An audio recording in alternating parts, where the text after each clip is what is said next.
Hello and welcome to Digital Talk Podcast, the podcast where we share stories with the wider community of how digital technology and telecoms can do good. Join me, Ian Ginn. And me, Frankie Spagnolo, on our Discovery series as we talk to our guests and find out about themselves, what motivates them, and help celebrate their projects and achievements.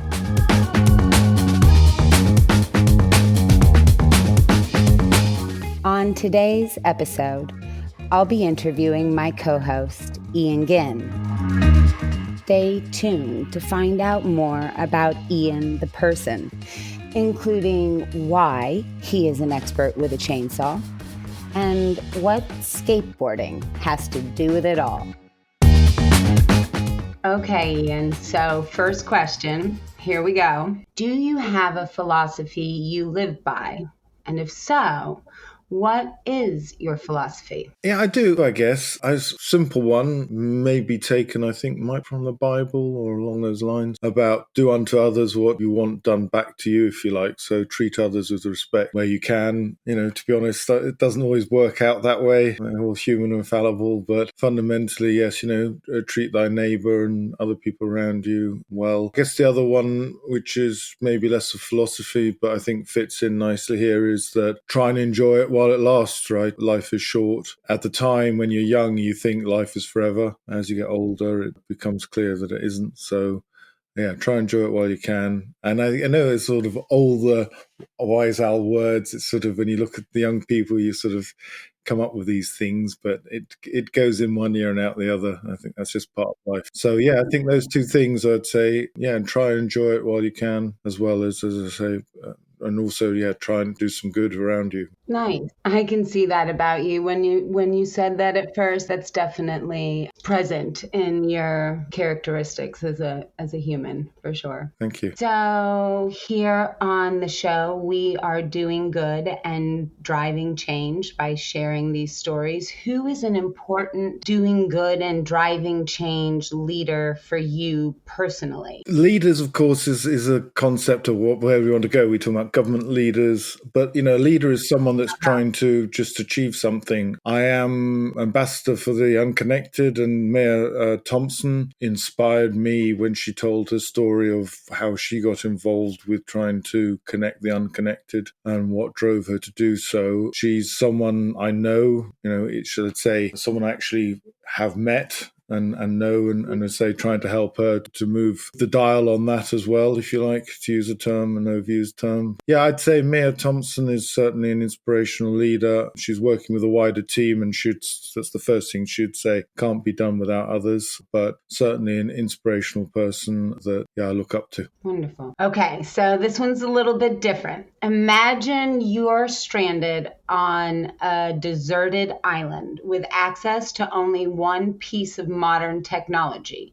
What would you choose and why? Well, I think it would be unfair to suggest the mobile phone or satellite phone, because I think that has to be ruled out fundamentally, right? So it's not as if you can easily go and communicate. Having done that, I guess I'd asking myself, like the lie of the land, what situation am I really in? If there is a chance of survival or not, that'd be important. But I guess the question is more around what technology. Now, my background, I was born in Switzerland, so you wouldn't mind if I brought a Swiss Army knife with me. And particularly the key function, rather than a knife, the knife bit's great and that sort of thing, and the toothpick really helps as well. But it's actually the looking glass aspect is key, because that way I could light fire. You see, so it is a multi-dimensional tool, but that most likely would be the thing that I think would most likely get you further than most things. The other thing which you'd be desperately worried about is like water. How do I get something drinkable? Because I'm assuming we're near the beach and there's waves and that you can't really drink that water. You're not going to survive on that. So water is my first concern. My second concern would be shelter, and because I burn easily. I'm assuming it's a hot day and all that, but I'm thinking of, I am thinking of a desert island, not just deserted, but that sort of thing. So I think shelter, because I burn easily, and I can only take one thing. So I guess that's what I think would most likely get me further than most other things. A Swiss Army knife for the Swiss-born Ian Ginn here. Yeah. Wonderful. So, Ian, what is your background educationally? What did you study? So I studied European business studies. And in fact, my college in the UK was the first one to have such a course in the UK. And I was in a group called BA10, which was the 10th year of the course. That's where the name came from. And in a way, it was a logical thing for me to do, as I do speak German and lived in Germany beforehand. Nice. In that sense, it was easy for me to go on the course because one of the preconditions is, or the idea that you had empathy for European language or could speak it, so I already had that. Right. So that's what I did with my degree. And one of the things, if you do a business studies degree at the time, I think you had like eight, 9 topics, things like economics, law, HR, marketing, actual things which I know you hear lots of people like who go and do a degree in physics, but then let's say never use it or whatever because there are not many physics jobs. Right. But I must say, my degree has put me in good stead in my career because I'm a jack of all trades, master of none, I guess is what you call it. I got a reasonable degree. It wasn't the best one. I wasn't never academic, to be honest. That's not my strength. I'm proudest of, for my dissertation, getting a first. Nice. That was the one time I thought, what, this can't be, because most of my grades weren't at that level, but there you go. So explain what a first is for our American audience. Well, a first is good for a start. Right. So it's the top. A first is good, but it was only for that one piece of work, if you like. So it was the practical piece of work, a dissertation, meaning you actually go and do some work, or you have a thesis and you're trying to then, you have to write it up as to what you're trying to do. Mine was on the topic of ISO 9000. So anyone into, I don't know in the US what it's called, but it's the standardization of quality management and management of businesses. So it's a generic framework, I think which can apply to any business. Yeah. So I was doing it for, actually in America, a well-known company, Dow Chemical in Germany, for their factory. Oh, wow. I did my dissertation on how does ISO 9000 affect the factory, something along those lines at the time. There you go. Very cool. Look at you, back in building information management before we even were connected. There we go. So what kind of activity or hobby are you passionate about that might actually be surprising to us and our listeners? So one that sort of stands out because physically I have to do it a reasonable amount is I'm an arborist. So really? I'm a lumberjack in American terms. I happen to have a small holding, though I am known to be out there at the weekend, chopping down trees and I guess just clearing areas as well. It's not that big a piece, but I don't know if many of you have dealt with chainsaws. If I just add to that is that I would say the which isn't the question, but I'll throw it in there. No, go ahead. Most valuable training course ever done was how to handle a chainsaw. Because I'd had a chainsaw and like maintenance wasn't working and it didn't really work out why it wasn't working, things like that. And I went on a training. It was 4 or 5 day training. So I got a certificate that I know how to handle a chainsaw. And I can just say to anyone, if you don't know what a chainsaw is, leave it alone and get yourself trained because it is actually a pretty sophisticated piece of kit and piece of technology treated with respect at all times. Certainly. I echo that. Anybody who goes near a chainsaw and doesn't know what they're doing is asking to lose a limb. So, Ian, what do you do to relax when you're not working, to just chill? If we move on from me having a small holding and having to do work outside, to some degree, I quite enjoy the physical element of it. I do find that it's a good way of, let's say, getting rid of nervous energy, if you like, or things like that. I just find it equalizes me to do. I like sports as well. I don't often have enough time for it, but I like to go and play some golf. I ski, do some other sports as well. Also watching, TV would be nice. Yes, things like that. I'm quite, even though you might not believe it, I enjoy my sports generally. Nice. Are you a good scratch golfer? As I say, my handicap are the clubs. But I have been known to play some reasonable golf, but as I say, time does not really permit it. But I would certainly not consider myself a good golfer. I don't play enough to be consistent, let's say, right? But, that's the thing. But I can be competitive when it comes to sport as well. Ah, nice. Well, and I guess growing up in Switzerland kind of makes it natural for you to be a skier. But to me, skiing is like, you're binding your feet into things and hurtling yourself down a mountain. It's like, what? It is. If you do ski, it is counterintuitive. And exactly what you said is the reality. You do have to, but you're bold, right? If you come back to your personality. So you have to say, I want to get down the mountain. If you try and resist it, you actually, the resisting going down the mountain will do you more damage than actually embracing going down the mountain. And that sounds counterintuitive. That's why skiing is one of those sports best to be learned young. And you're rarely going to get people, adults by definition, it does not compete unless there really are. And there are such people who are sort of nutters and very brave in their personality. They can pick it up quite quickly, or very sporty people. But yeah, it's counterintuitive skiing. Yeah, certainly. No, I don't think skiing doesn't make it past the being brilliant part of my philosophy, because I get there and strategically the cons outweigh the pros, and I don't know, the bold part doesn't. So I guess you're going to have to be a snowboarder then. No, that's then you've even got one plank, right? Then you've only got one plank. Right. Now you have one functioning. No. Have you skateboarded? No. Again, I played the violin, right? Like not that I'm fragile or in any way, but I was somehow anything that moved fast, going down mountains. No.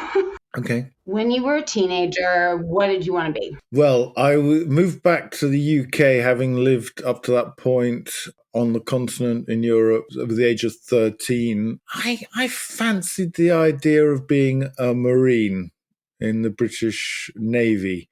Now, that's not quite the same as an American Marine, but yeah, it's the idea of, I don't know, sailing the world, but being sort of army of the Navy.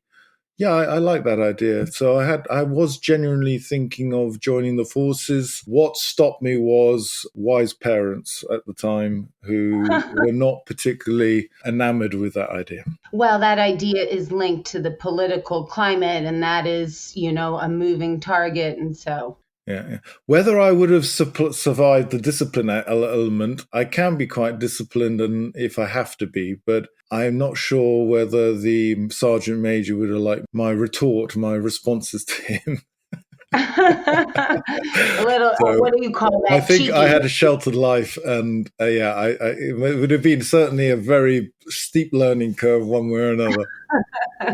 All right. Okay, so this is one of my favorite questions in the bunch. If you could instantly master any skill without the need for practice, what skill would you choose and how would you use it? Well, I think it's going to be a sort of simple skill, which some people or lots of people are gifted with. And I'd like to be able to draw properly, or sort of take what's in my head and put it on paper and actually resemble something.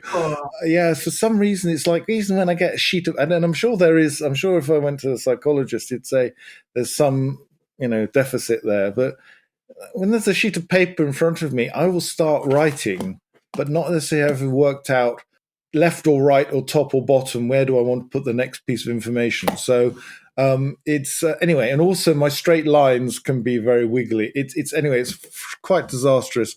And we had when I was younger, we used to call it O levels. So that gives you an idea of my age, which is like the age of 16 in the UK when you sort of do these exams. And I went for my O level art, and I got what's called an unclassified, which means. Oh no, that sounds. But I did. It was supposed to be a 3D hot air balloon I was trying to draw, and it looked very 2D. Drawing is a great skill, but I can't imagine. It's interesting what you said, that when you're looking at a blank piece of paper, you don't think about where to put things, because when exact opposite for me. Like I have a very specific need to know where the thing goes on the paper. Oh, interesting. Yeah, it's very interesting. There you go. We could delve into that more later. Okay. Can you share a eureka moment or a light bulb moment from your life that wasn't related to your work or career? Yeah, this is an interesting one. I have a few in mind, but one which I think would interest the audience was that prejudice and racism, if you like, racism that I did experience. And I don't know if you use the same in the US. I'm a WASP, right?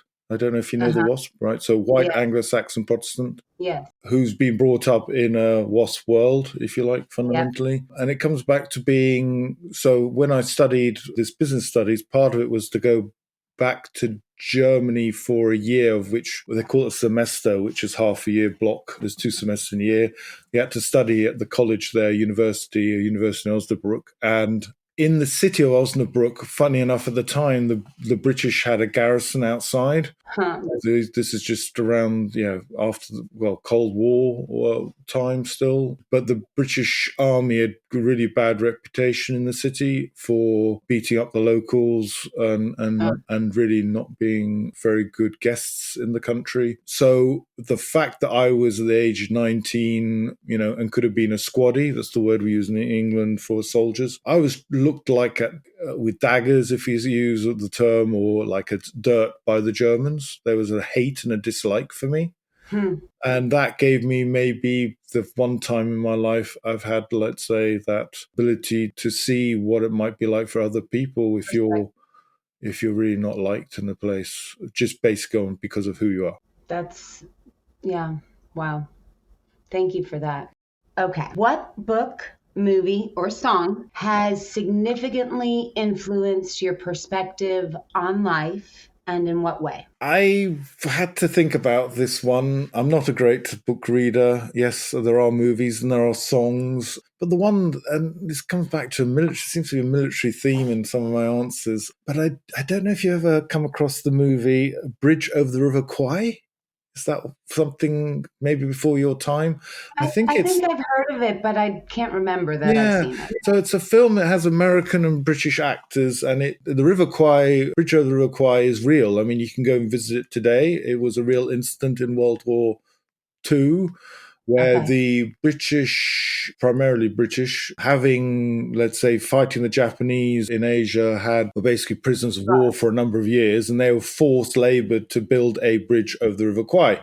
Anyway, to bring it to conclusion is that they sent in a specialist troops to go and blow it up. And at the end of the film, the guy who was running the camp for the Brits spotted that they were going to try and blow up the bridge that his men had built. And it basically becomes carnage at the end and lots of people get killed. And I just thought it sort of was a point where I went, really? War is, it's just not worth it. It's just awful. So I guess nowadays we're more sensitized about blood and war and all these things. There's so many more movies then, but that was, maybe I was at an age where I was influenced, which comes back to the comment about wanting to be a Marine. Maybe that's also, moved me in a different direction. If you really think about what being a soldier and if you really have to carry out your duties means. So that's something that left an impression. It's quite a long film, but I would definitely, as long as you don't mind older films. It's in color. It is color. Right. But I think you recognize it. There's an American hero in it as well. So no, I love that.